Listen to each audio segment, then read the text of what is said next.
আপনার মন খারাপ হলে এই সূরাটি পড়বেন। এই সূরা আপনার টেনশন ডিপ্রেশন কাটিয়ে ফেলবে। হযরত মুহাম্মদ সাল্লাল্লাহু আলাইহি সাল্লাম যখন টেনশনরত অবস্থায় ছিলেন, হতাশাগ্রস্ত অবস্থায় ছিলেন, তখন আল্লাহ পাক তার উপর এই সূরাটি নাজিল করেন। সূরাটি হচ্ছে ওয়াদ-দুহা।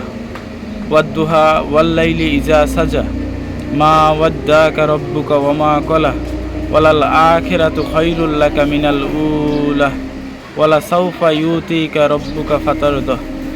আমি যে শেষের আয়াতটি তেলাওয়াত করলাম, সেই আয়াতটিতে বলা হয়েছে ওয়ালা সাউফা ইউতিকা রাব্বুকা ফাতারদা, অচিরেই তোমার প্রতিপালক এত বেশি দিবেন তুমি খুশিতে আত্মহারা হয়ে যাবে।